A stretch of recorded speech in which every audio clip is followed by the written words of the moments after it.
côté à la fois du passé, mais aussi très imagé.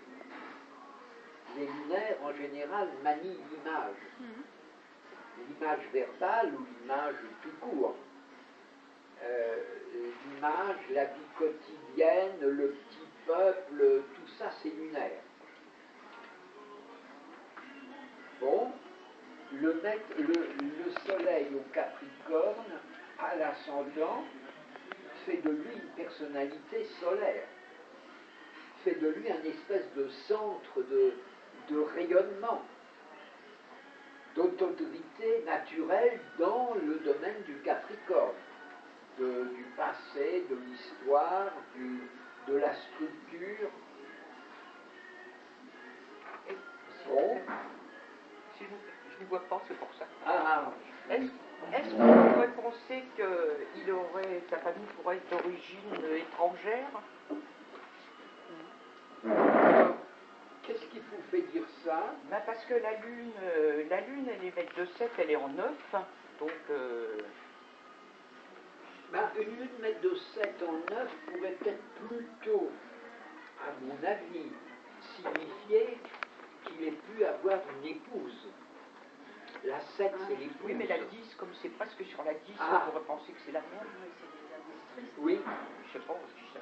Oui, en tous les cas, il n'est pas d'origine étrangère, à moins qu'on considère que la Bretagne soit étranger, parce que son nom est un nom plutôt breton. Bon.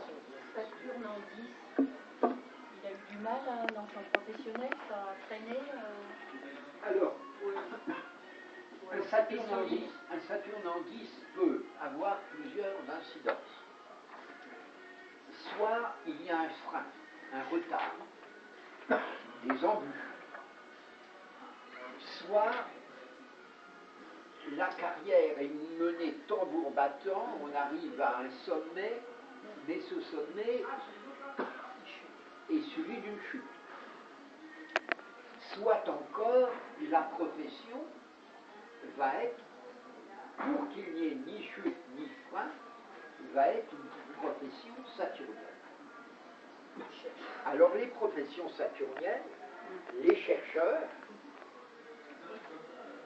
les philosophes, les architectes, tous ceux qui sont à la recherche d'une structure, ou encore tous ceux qui ont un métier qui a trait au passé, à la pierre, à l'archéologie, à toutes ces choses-là. Alors, en l'occurrence, c'est quand même le passé. Le Saturne ici, oh là là, le Saturne ici est la marque d'un homme qui s'est penché, en effet, sur le passé et d'une façon à la fois artistique et imagée, la Lune en Balance. Oui. Même Vénus est dans un signe saturnien. Oui. Ça renforce encore le... Oui, l'Urano saturnien. Et la Lune en Balance, oui, Saturne est exalté. Oui. Alors, n'allons pas plus loin. Je ne vais pas vous dire de qui il s'agit, mais je vais quand même vous dire, pour répondre avec un certain temps de retard à la question de Nicole, cet homme est mort. Cet homme vient de mourir. Et cet homme est certainement l'un des plus grands historiens du XXIe siècle, du XXe siècle. Cet homme avait certainement la réputation d'être le plus grand médiéviste. C'est-à-dire que c'est quelqu'un qui s'est penché sur le Moyen-Âge ou le Haut Moyen-Âge. cet homme était un disciple. De Bretel. Cet homme était un disciple de l'école des Annales. Vous savez que l'école des Annales est une école historique. Stéphane, est-ce que ça te gênerait de prendre le thème avec Jean-Claude? Aucunement. J'en ai plus. Pas de souci. Certains n'ont pas prévenu, alors j'ai plus assez. D'accord. Hein? Pas de souci. Voilà. Je peux en profiter pour faire deux petites Oui, remarques. fais une petite remarque. Et Bien. même deux, si. Bon, alors moi je dirais que ce Saturne placé où il est là, eh ben, selon notre cher Gauquelin, ça marque le scientifique. Hein. Je veux dire, c'est un mot-clé qui n'est pas contradictoire avec les précédents. Mais c'est ce que j'ai dit tout à l'heure, un scientifique, un homme qui s'occupe de la pierre, un homme qui s'occupe de la structure. Tu l'as dit, mais voilà. Oui.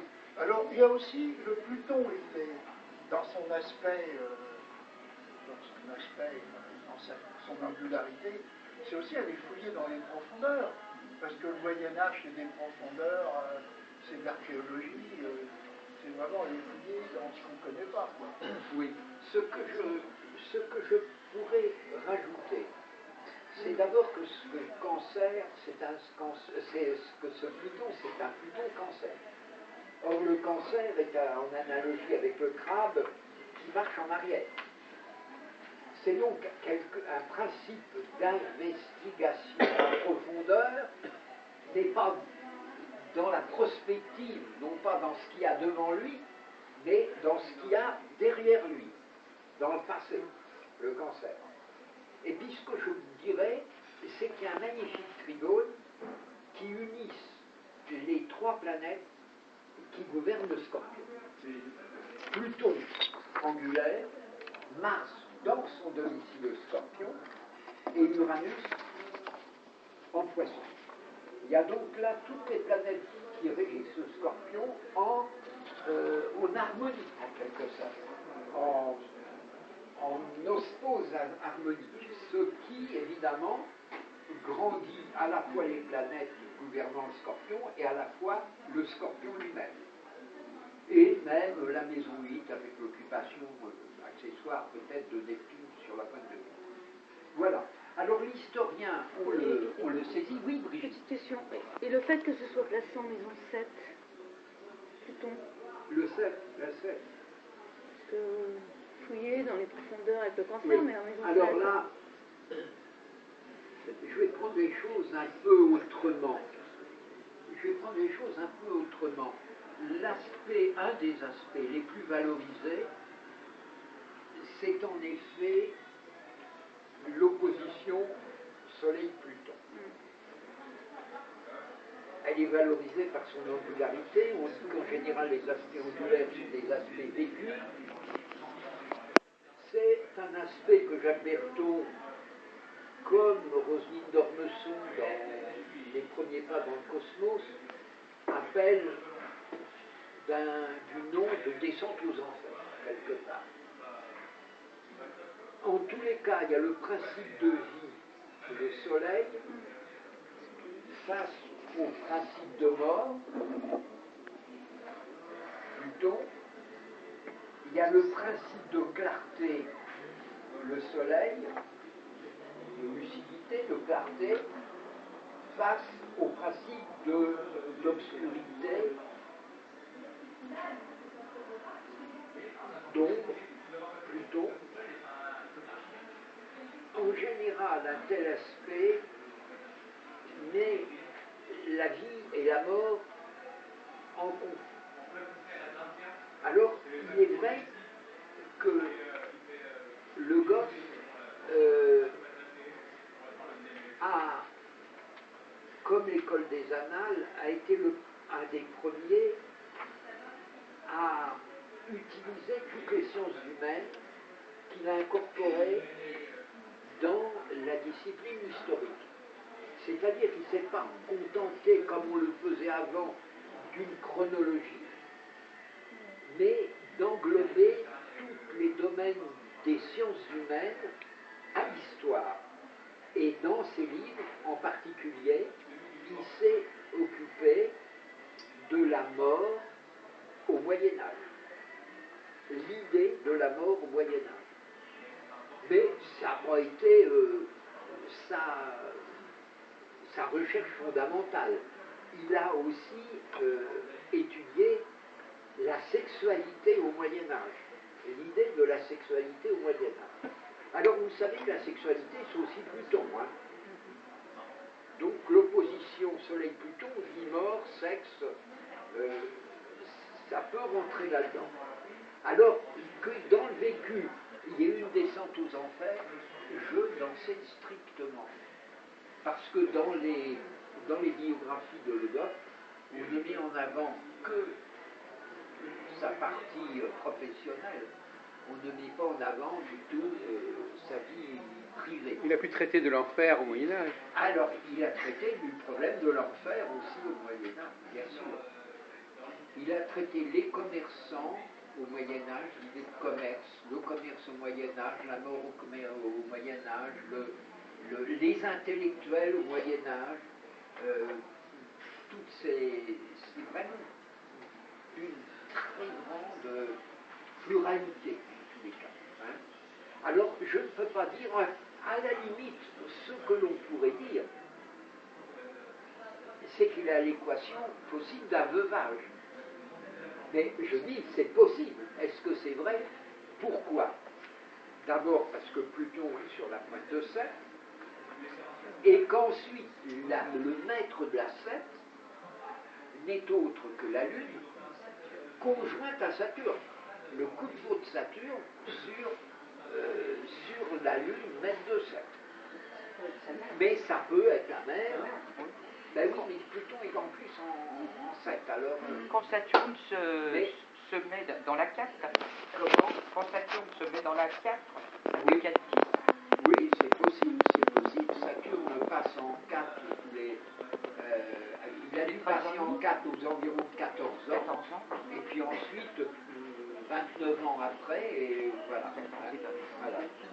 Peut-être. Mais vous savez, il n'est pas impossible que quelque chose dans sa généalogie l'ait amené à s'intéresser au Moyen-Âge. Il a peut-être fait des recherches, il y a peut-être quelque chose. Qu'est-ce qui vous fait dire ça? Ben, justement, à cause de ce côté cancer, de ce côté la mort, plutôt les recherches que l'on mène très loin, moi ça ne m'étonnerait pas qu'il ait trouvé dans son arbre généalogique quelque chose qui l'ait fait se passionner pour le Moyen-Âge. Oui. Ça me paraîtrait tout à fait possible. Ce que je peux vous dire en tous les cas, c'est que l'axe cancer-capricorne, c'est l'axe du temps.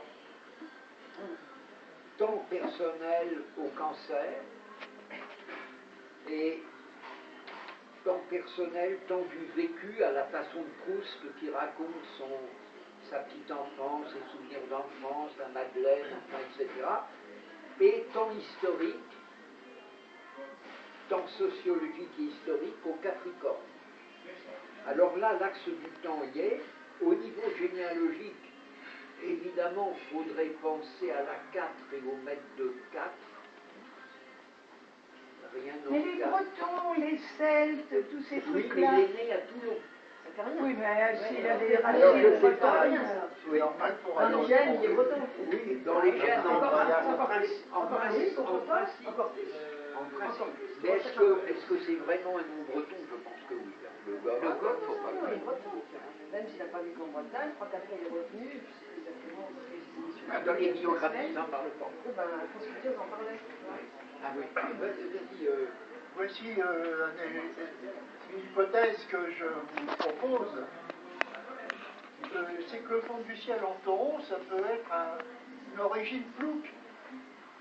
Et surtout que le maître une origine de la Terre, origine de la Terre, origine terrienne, c'est possible. Oui, et puis plouc, c'est le terrien breton, hein, je vous rappelle, c'est pas une injure pour eux.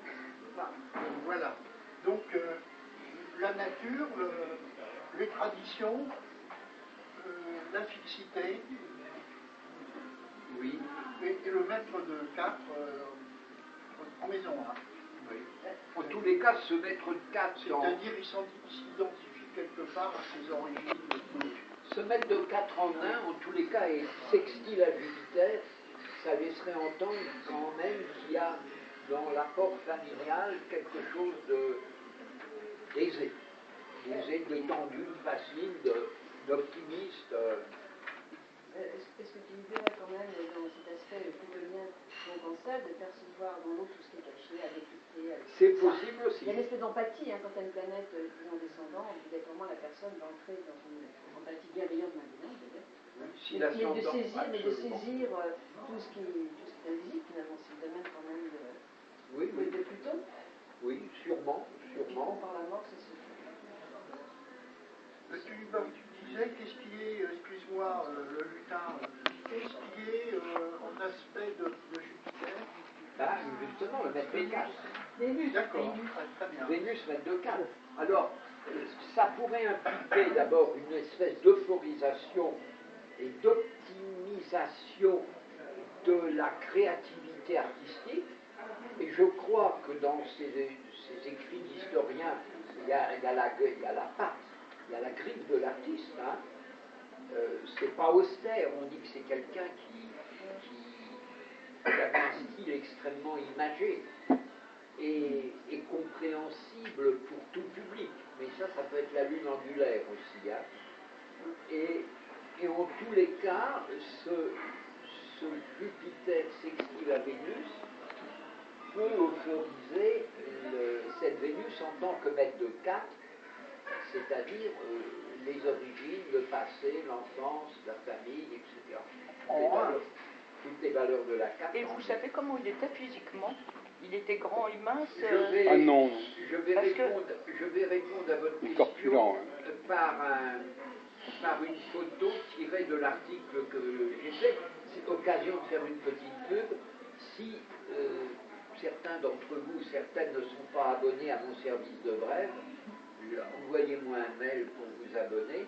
Presque tous les jours, j'envoie une brève avec des dates, heures de naissance inédites et certifiées par l'état civil.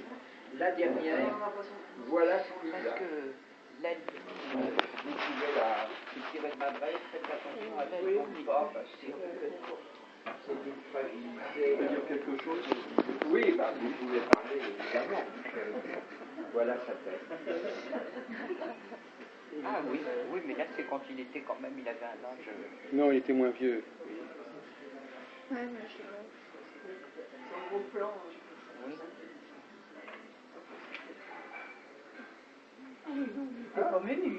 Non mais c'est pas un gros plan. Ah non, Oui, c'était mais plutôt un le visage quand même. Enfin, plus jeune, je sais pas. Ah ben vous avez mal vu.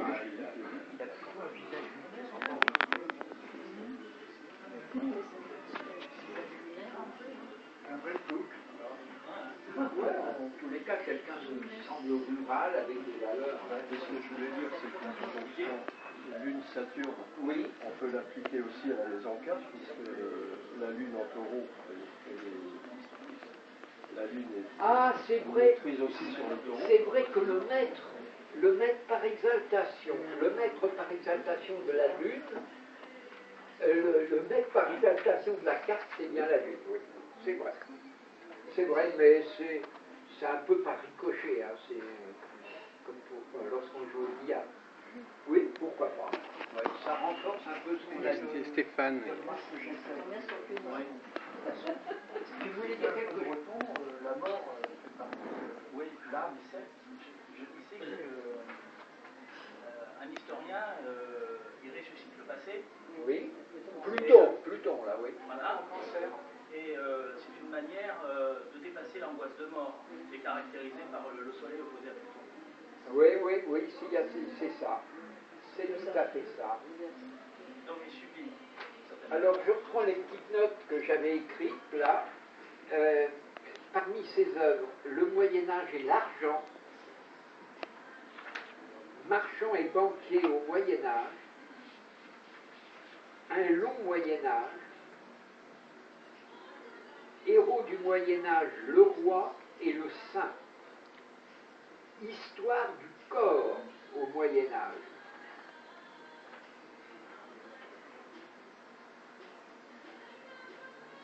Saint François d'Assise, l'Europe est-elle née au Moyen Âge? Les intellectuels au Moyen Âge, la naissance du purgatoire. Ah, voilà. Voilà, on arrive à ce que vous disiez, Jacques. Hein. Vous voyez. Voilà. Beaucoup de ces livres sont sortis en que sais-je, ou dans la collection Idées de chez Gallimard. Bon, vous vouliez dire quelque chose sur ce sur sa mort, parce que vous êtes spécialiste des transits. Non, c'est pas compliqué. Hein. Toutes les dissonances qui arrivent sur son soleil avec la quadrature. Il y a en particulier. Oui, Pluton, la quadrature d'Uranus, la rétrogradation de Mars pendant très longtemps en Balance. S'il est mort récemment, il n'y a pas de problème. Il est mort il y a une quinzaine de jours. Oui, donc là, tout y était.